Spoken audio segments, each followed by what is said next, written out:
저희 회사의 창업 이념, 창업을 할 때 가장 기본적으로 제가 생각했던 부분이 첫째는 생존이라는 겁니다. 생존.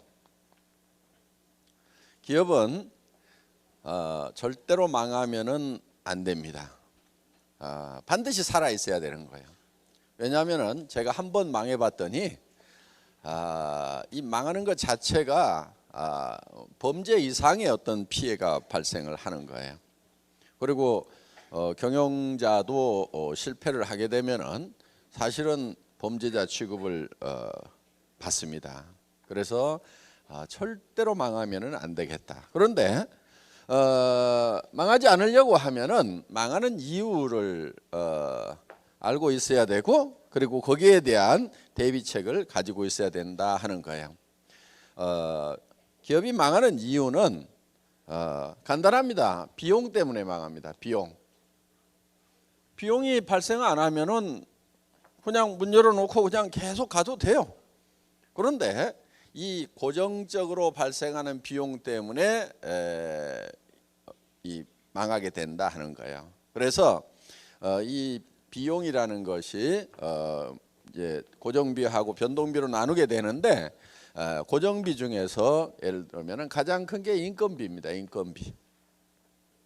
그리고 이제 사람이 있으면은 사무실도 있어야 되고, 이런 임대료가 나가게 되고, 기타 등등 회사가 존립하는 데 있어서 필요한 그런 비용들이 나가는데, 이 인건비를 줄일 수 있는 범위 내에서는 완벽하게 줄여야 되겠다. 그러면은 완벽하게 줄이는 것은 어디까지 줄이는 거냐면은 제로화 시키는 거예요. 제로화. 그렇죠? 제로가 돼 버렸어. 그러면은 더 이상 줄일 수가 없어요. 그게 이제 절대치가 되겠죠. 그래서 비용이 발생하는 가장 큰 요인인 사람을 줄이는데, 제로 상태까지, 그러니까 무인 상태까지 줄이겠다 하는 거예요. 그래서 저희 회사에 지향하는 그 경영 방침 중에 하나가 무인 회사를 만들겠다 하는 것이 목표입니다. 그렇게 하려고 하면은 이제 전산화를 해야 된다 하는 거예요. 전산화를 통해서 컴퓨터가 대신 일을 할 수 있도록 함으로 말미암아서 인원을 극소화해야 되겠다 하는 거예요. 왜냐하면은 성장에 따라서 거기에 이런 인력을 확충을 하고 거기에 맞춰서 비용이 성장하는 데 따라서 점점 증가를 하게 되는 겁니다. 그런데 이 매출은 어느 상황에서 급격히 감소를 하는 그런 사태가 생길 수도 있는데, 인력을 급격하게 그만큼 줄이기가 힘이 드는 거예요. 그러다 보니까 이제 그 인력에 들어가는 비용을 감당을 못해서 기업이 도산을 해버리는 경우가 있다 하는 거예요. 그래서 저희 회사는 절대 망하지 않는 회사를 만들어야 되겠다. 저는 뭐 월급쟁이 시절에도 뭐 공장도 짓고 뭐도 하고 다 잘 했어요. 성공적으로 잘 했는데, 제가 이제 제가 기업을 창업을 해서 인터넷 백화점을 차려 가지고 이 일을 하다가 망했어요. 망한 요인은 지금은 이제 인터넷 쇼핑하고 하는 것들이 아주 일반화되어 있지만은 13년 전, 14년 전만 하더라도 그렇게 일반화되지가 않았었습니다. 그래서 시대를 너무 앞서가다 보니까 시대가 나를 못 따라오는 거예요. 그러다 보니까 쫄딱 망한 거예요. 그래서 기업은 절대로 망하면 안 된다. 그러니까 망하는 원인이 뭐냐면은 바로 비용 때문에 망한다. 저희 같은 회사는 특히 인건비를 줄여야 되겠다. 인건비를 줄이면은 사무실 임대료도 줄일 수 있고 모든 비용들을 다 줄일 수가 있어서 결국은 무인 회사를 만들어야 되겠다. 무인 회사를 만드는 방법은 전산화를 통해서 사람이 없어도 컴퓨터를 중심으로 돌아가는 회사를 만들어야 되겠다 하는 것이 이제 저희가 생존에 대한 기본적인 생각입니다. 자, 두 번째는 속도라는 겁니다. 속도. 자, 이제 생존하니까 존재는 하죠. 그러면은 그 다음에는 성장을 해야 되는데 활성화시키고 하는 개념은 속도의 개념이에요. 그래서 덩치를 키우기보다는 속도를 빨리 하는 것이 굉장히 중요합니다. 자, 이런 개념이에요. 이런 파이프가 있어요. 여기에서도 물이 나오고 여기에서도 물이 나옵니다. A와 B가 있어요. 어느 파이프에서 물이 많이 나올까요? 그런데 다 B라고 생각을 하지만은 여기에다가 속도의 개념을 집어넣어 가지고 여기에서는 사정없이 빠른 속도로 나오는데 여기서는 줄줄줄줄 쏟아져. 그럼 어디가 더 물이 많이 나올까요? A가 더 많이 나올 수 있다 이거예요. 이 파이프의 사이즈는 B용이라고 볼 수가 있고 이 비용은 적게 들이고 속도를 늘림으로 말미암아서 효율을 증대시킨다는 이런 개념입니다. 그래서 이런 인프라를 늘리는 것이 아니고 속도를 증가시킴으로 말미암아서 효율을 높이겠다 하는 그런 이제 효율적인 측면이 있고요.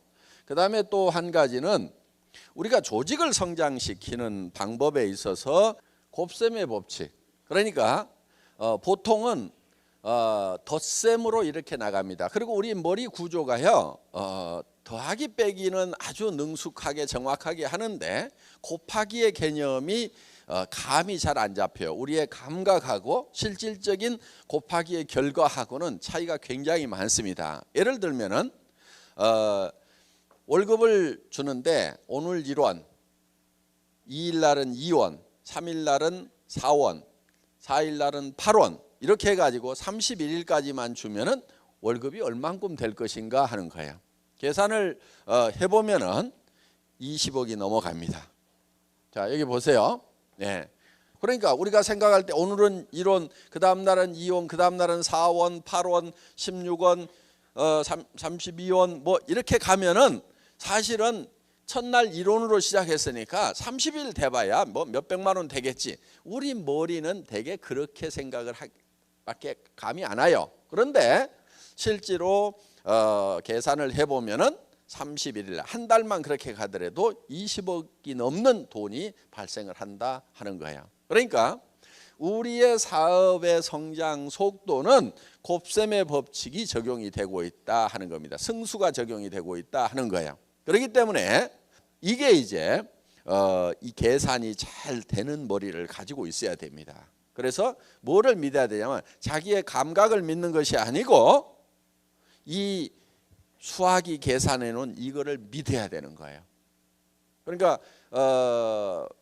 이 세상은 어떻게 보면 수학으로 만들어졌다고 하죠. 어마어마하게 높은 빌딩 짓죠. 한 100m 넘어가는 빌딩 짓죠. 그거 수학으로 계산하니까 그걸 짓는 거예요. 보통 사람들 생각할 때는 그런데 그 밑에 이런 빔을 보면은 이게 이 빔이 과연 이 100m가 넘는 300m가 넘는 100층이나 되는 이 건물을 버틸 것인가 못 버틸 것 같은데 건축 설계하는 사람들은 다 계산을 해서 정확하게 버틸 수 있도록 계산을 해놓은 거예요. 그러니까 그 건물이 버티고 있단 말이에요. 우리가 느끼는 감각하고 실제로 수학적으로 계산을 했을 때하고는 다르다. 그런데 우리는 뭐를 믿어야 되냐면 수학이라는 걸 믿고 가야 된다 하는 거예요. 그래서 내가 어떻게 7천만 원을 버냐 5천만 원을 버냐 말도 안 된다. 여러분들의 감각으로는 말이 안 될 수가 있어요. 그렇지만 여러분들이 믿어야 될 거는 수학을 믿어야 된다는 거예요. 곱셈의 법칙을 믿고 가야 된다는 겁니다. 그렇기 때문에 우리는 엄청난 속도가 난다 하는 거예요. 그래서 평생 20년 30년을 월급쟁이를 해도 700만 원 1000만 원 받기가 힘든데 우리는 정말 3년 5년 만에 그 10배에 다다르는 5천만 원 7천만 원을 벌 수가 있게 된다 하는 겁니다. 그러니까 이거는 수학이기 때문에 가능한 거예요. 수학이기 때문에. 뭘 믿어야 돼요? 내 감각을 믿어야 돼요? 아니면 수학을 믿어야 돼요? 수학을 믿어야 된다 하는 거예요. 자, 세 번째는 우리가 이 조직을 성장을 시킬 때 이거를 전달하는 방법이 병렬로 전달이 된다 하는 거예요. 병렬. 지금까지 이 사업을 전개하는 방법들을 보면은 대개가 직렬로 이렇게 전달이 됐었어요. 그러니까 내가 뭐를 배우고 그 다음 사람한테 배운 것을 또 가르치고 또 가르치고 또 가르치고 이렇게 해온 거예요. 그러다 보니까 이거를 배우는데 몇 달이 걸려요. 그래서 또 가르치고 이렇게 했는데 우리는 이거를 어떻게 하냐면은 동시에 가르치는 거예요. 동시에. 이게 이제 동시에 하는 것이 이런 세미나 시스템입니다. 자, 이번에 와서 들어봤죠? 이거를 배워가지고 그 다음 사람한테 자기가 가르치려고 하면은 6개월, 1년 들어야 됩니다. 그래도 안 되는 사람은 끝까지 안 돼요. 자, 그런데 내가 이달에 들어보고 야 이거 괜찮다. 그러면 다른 사람한테 뭐라고 얘기하냐면 가서 들어보자. 그럼 나도 아직 다 안 배웠지만은 그 사람도 같이 앉혀놓고 같이 또 복습을 하고 또 배우는 거예요. 그리고 그 다음에 또 데려와가지고 또 같이 배우고 이렇게 해서 거의 동시에 이 세미나라는 시스템을 통해서 병렬로 동시에 정보를 공급을 해주는 시스템이다 하는 거예요. 그 다음에 또 하나는 두 번째는 방송 시스템이에요. 방송 시스템. 우리는 먼 거리에 있는 사람들이라든가 또 반복 교육을 하는 데는 이 방송 시스템이 굉장히 유효하다 하는 겁니다. 그래서 여러분들이 직접 설명을 하는 것이 아니고 이런 방송 시스템을 여러분들이 활용을 할 수가 있고 그 다음에 이 방송 시스템 중에 VOD가 있어요. VOD. 우리 홈페이지에 들어가면은 여러분들이 VOD가 있고 그거는 스마트폰으로도 바로 다운받아 가지고 여러분들이 이 스마트폰에서도 보여줄 수가 있어요. 우리는 그런 우수한 컨텐츠를 가지고 있어요. 자, 제품 품질이 좋죠. 가격이 싸죠. 그 다음에 회사의 이런 경영 철학이라든가 마인드가 확실하죠. 이런 것들을 전달해 줄 수 있는 내용들이 많아요. 그렇기 때문에 이런 정보 전달 시스템만 갖추게 되면 굉장히 빠른 속도로 우리가 기존의 업체들을 추월해 나갈 수가 있다 하는 겁니다. 그들이 예를 들어서 60년 걸린 것을 우리는 10년, 20년이면 따라잡을 수가 있다 하는 거예요. 자, 이렇게 해서 이런 방송 시스템 이런 것들이 바로 병렬로 사업을 전개를 시키는 겁니다. 그래서 속도가 굉장히 빨라진다 하는 거예요. 자, 망하지 않도록 만들었고 그 다음에 성장할 수 있도록 만들었고 그 다음에는 그 같이 창출된 것을 나누어야 되는 거예요. 그게 이제 세 번째 균형이라는 겁니다. 균형. 자, 창출된 가치를 잘 나눠야 돼요. 균형 잡히게 나눠야 돼요. 왜 균형 잡히게 나눠야 되냐면은 우리가 가지고 있는 재화라는 것이 항상 유한하기 때문에 한정되어 있기 때문에 유한한 재화를 가장 효율적으로 나누는 것은 균형 잡히게 나눠야 된다 하는 거예요. 이런 개념이에요. 나무통 이론인데 예를 들어서 이런 옛날 나무통 있죠. 이렇게 판자를 가지고 이렇게 만들어 놓은 나무통이 있어요. 그러면은 이 나무통에다가 물을 가장 많이 담는 방법은 이 나무의 높이를 똑같이 해줘야만이 가장 물을 많이 담을 수 있어요. 어느 한 판자 하나를 이렇게 높이고 이 판자를 이렇게 낮추면은 이 높은 걸로 물이 담기는 것이 아니고 어디에 담겨요? 제일 낮은 수준으로 이 수준밖에 물이 안 담기게 된다 하는 거예요. 그러면은 자, 그 불균형이 생기게 되면은 누군가는 손해를 봤다고 생각하고 떠나버리게 된다 하는 거예요. 자, 그러니까 우리 주변에 우리가 있으면은 우리 주변을 우리를 구성하고 있는 이 구성 요소들이 있어요. 그걸 이제 기업에서는 되게 고객이라는 표현을 쓰는데 내부 고객이 있고 외부 고객이 있어요. 그러면은 자, 애텀이라는 회사가 있으면은 우리의 고객 중에 우리 사업하시는 분들이 외부 고객이죠. 사업자들이. 그렇죠? 그럼 여기는 뭘로 나눠줘요? 수당이라는 걸로 잘 나눠줘야 된다 하는 거예요. 이 수당도 나눠줄 때 어떻게 나눠줄 거냐 하는 거예요. 어떻게 나눠줄 거냐? 자, 어떤 회사는 이 수당을 일부 사람에게 사정없이 많이 이렇게 줘버리는 경우가 있어요. 수당이 받는 분포를 보면은. 그래서 스타 플레이어를 만들어 가지고 예를 들면은 1년에 막 100억도 수당을 받아. 한국에도 그렇게 받는 사람이 있어요, 지금. 한 100억 받아.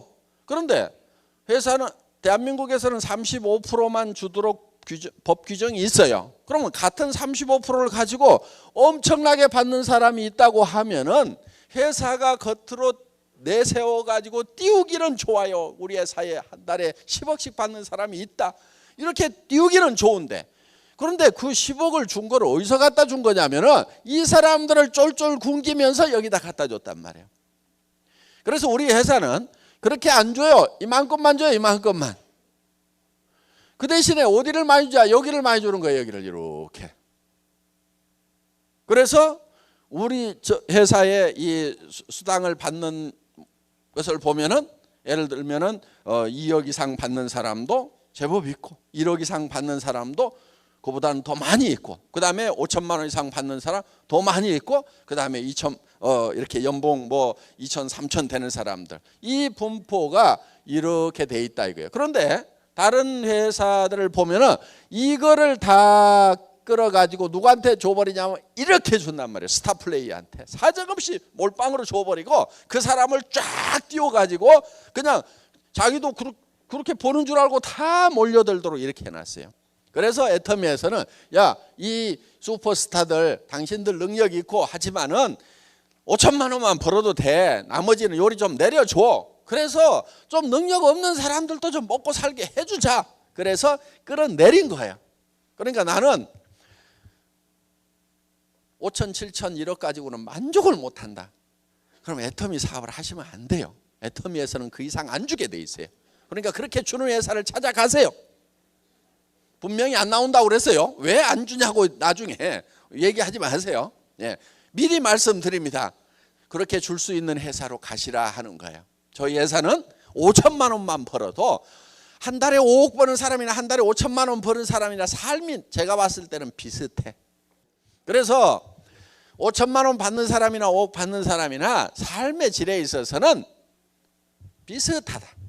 그래서 재화라는 것은 한없이 많다고 그래서 효용이 한없이 올라가는 게 아니에요. 이 한계 효용의 법칙에 의해 가지고 많아지면 효용이 떨어져요. 그러니까 이렇게 많아지면은 효용이 떨어지니까 이걸 효용 있는 쪽으로 낮추자 하는 거예요. 그래서 균형을 잡아주자.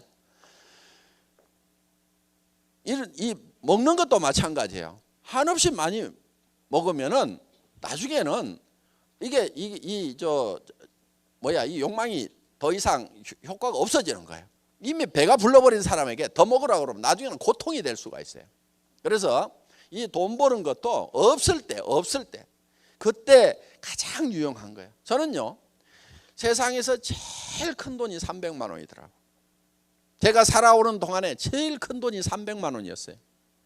왜? 몸이 아프고 회사 망해가지고 월세방 살면서 제일 큰 돈이 300만 원. 지금은요, 그 당시에 300만 원을 쓰면서 고민하는 그때 저한테 줬던 스트레스 그 비중은요, 지금 1억을 쓰면서 의사결정하는 것보다도 훨씬 더 힘들게 의사결정을 해야 되는 거예요. 그러니까 지금 저한테 1억이 큰 것이 아니고 제가 월세방 살이 하던 시절에 300만 원이 지금 1억보다도 훨씬 더 큰 돈이에요. 여러분들도 마찬가지일 거예요. 지금 1억보다도 더 큰 돈이 생활비 300만 원이 훨씬 더 커요. 그러니까 여기에다가 효용이 낮은 쪽에다가 이렇게 쌓아놓을 것이 아니고 300만 원 벌 수 있도록 500만 원 벌 수 있도록 이쪽으로 내려주자 이거예요. 그러면은 우리가 가지고 있는 재화의 효용이 전체적으로는 올라가는 거예요. 이걸 극대화시킬 수 있는 거예요. 그래서 한쪽으로 쏠리는 것을 잡아줌으로 말미암아서, 균형을 잡아줌으로 말미암아서 우리 안에 쌓여 있는 재화의 효용을 극대화시키겠다 하는 것이 이제 이 수당 체계에 있어서도 균형 감각을 가지고 만든 거예요. 어떻든 그렇게 이제 예를 들면은 초기 사업자한테는 얼마를 줄 것인가. 예를 들면 판매사 가는데 얼마죠? 250만 PV, 250만 PV죠. 이거를 200만 PV로 해가지고 또 시뮬레이션 해보고 150만 PV 해갖고 시뮬레이션 해보고 그 다음에 300만 PV 해갖고 500만 PV 해갖고 수도 없이 시뮬레이션을 해본 거예요. 지금은 250만 되어 있지만 이 숫자를 결정하기까지는 저는 모든 숫자가 다 들어가 있었어요. 그래서 그 다음에 250만 해가지고 판매사 가는 거하고 100만 해가지고 가는 거하고 100만이 더 좋을 것 같죠. 그런데 문제는 뭐냐, 나오는 수당은 그만큼 줄어드는 거예요. 그러면 여기서 도전을 할 만한 가치가 계단처럼 돼 있어야 돼요. 계단, 이렇게 계단이 있죠. 이게 이 계단이라는 것이 너무 크면은 아이고 못 올라가겠다, 안 올라가. 너무 짜잘하게 해놓으면 어떻게 하느냐, 여기서 여기를 안 가. 왜? 올라가 봐야 별 볼 일 없으니까. 그래서 계단의 사이즈를, 크기를 적당하게 잡아내는 거.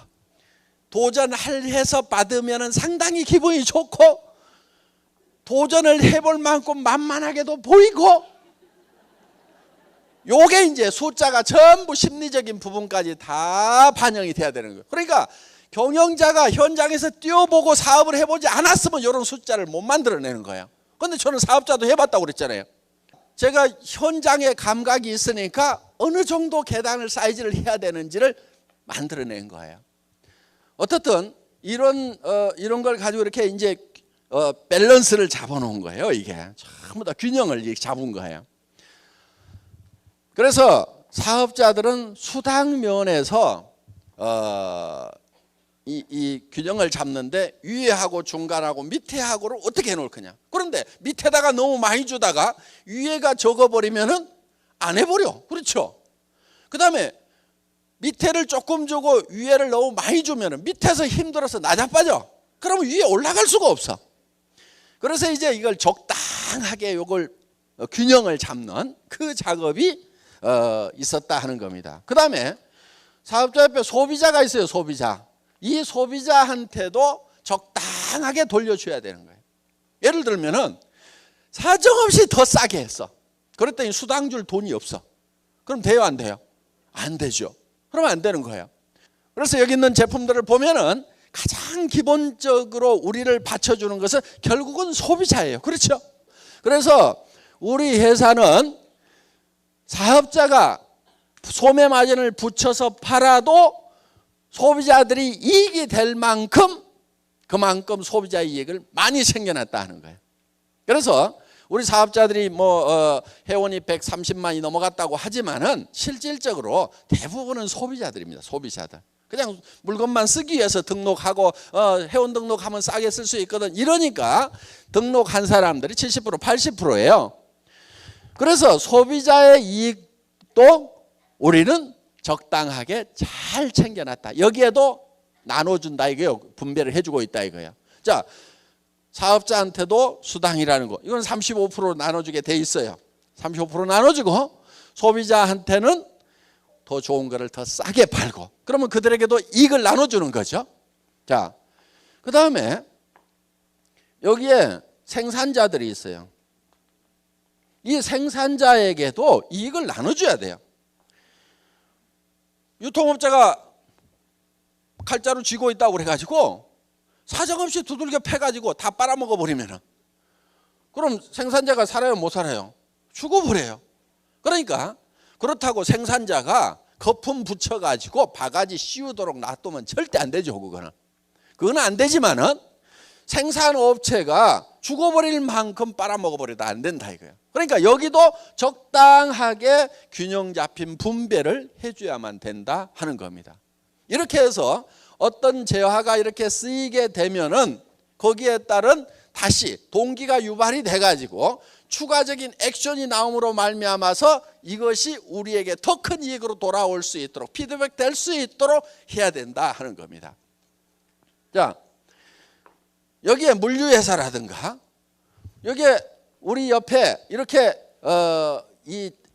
우리한테 벌어먹고 사는 사람들이 많이 있어요.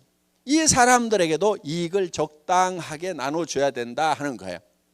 그래서 이런 것들이 균형 있게 이렇게 배치가 되면은 여기 있는 사람들이 다 만족을 하고 더 활동을 더 해서 더 많은 부가가치를 창출하고 그거를 또 분배를 시키고, 그러니까 이 균형이라는 것은 이제 경제활동이 부가가치를 창출하는 거, 그거를 분배하는 거, 이 크게는 두 영역으로 이렇게 돼 있다고 하면은 우리가 첫째는 생존해야 되고, 그 다음에 이 속도라는 것을 가지고 우리는 부가가치를 폭발적으로 창출을 시키는 거예요. 그거를 균형 잡히게 분배를 함으로 말미암아서 영속성을 보존할 수 있고, 그 다음에 거기에 따라서 동기부여가 돼가지고 더 큰 이 부가가치 창출할 수 있는 동력으로 활용을 하게 된다 하는 거예요. 그래서 이렇게 많이 받아갖고 남는 사람도 없고, 너무 적게 받는다고 우리한테서 떨어져 나가버리는 사람도 없고,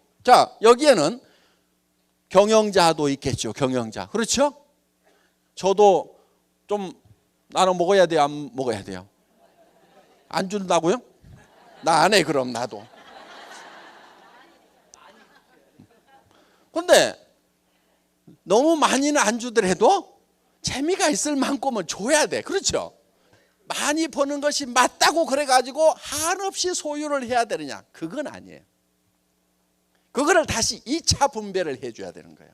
예를 들면은 장애인 참석해요? 못해요? 못해요. 그 다음에 20세 이하 어린이들 사업 못하게 돼 있어요. 그런데 소년 소녀 가장이야. 그 다음에 연세가 너무 많으셔가지고 여기까지 오시지도 못하는 노인네들도 있어. 그러면 이 시스템에 참여 못하는 사람들에게는 별도의 분배 시스템을 가지고 있어야 된다 이거예요. 그래서 그거는 우리 법인도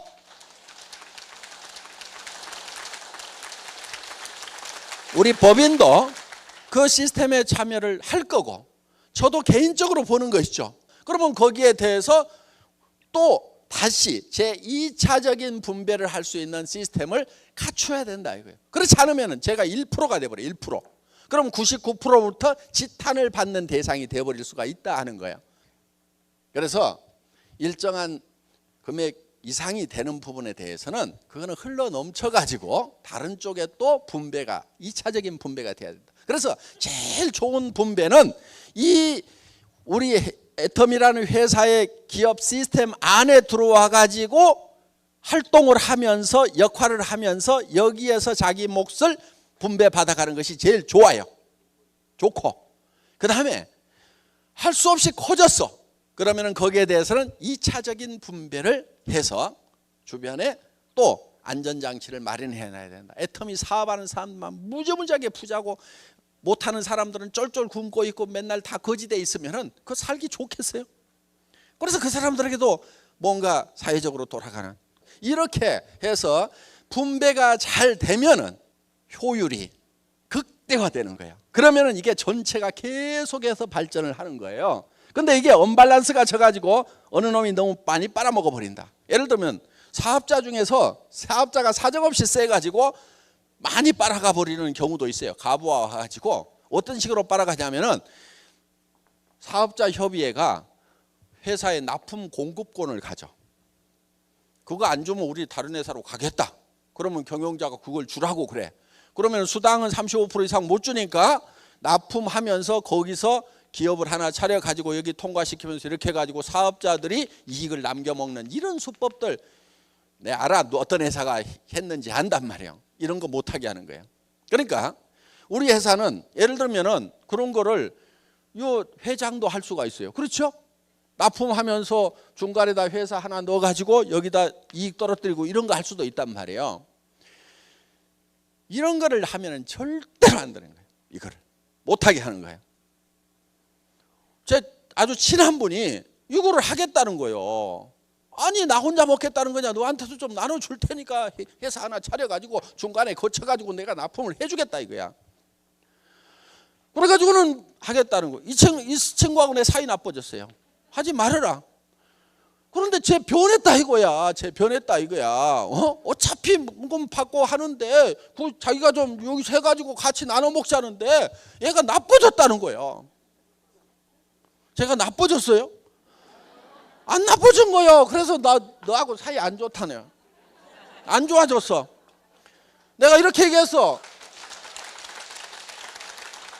그거 네가 그거 하면은 내 동생들이 가만히 있겠냐?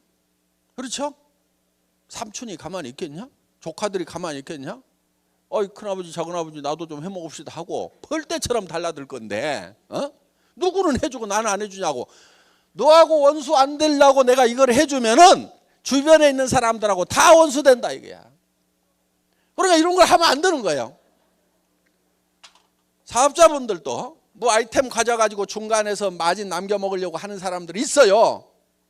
그거는요 될 일도 안 돼. 그렇게 하면 안 해버려. 그거는 제가 일부러 그 아이템 안 실었으면 안 실었지 그런 시스템은 절대 안 만들어요. 그러니까 여기에서 역할이 없는데 이 부가가치 창출을 못하는 그런 데다가 누수되는 거 이거를 철저하게 막아야 돼.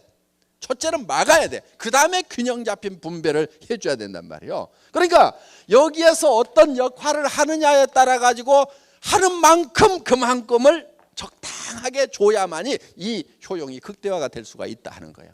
그런 측면에서 지금 우리는 이제 균형이라는 것을 생각을 하고 경영을 하고 있다 하는 겁니다. 여기까지 하도록 하겠습니다. 수고하셨습니다.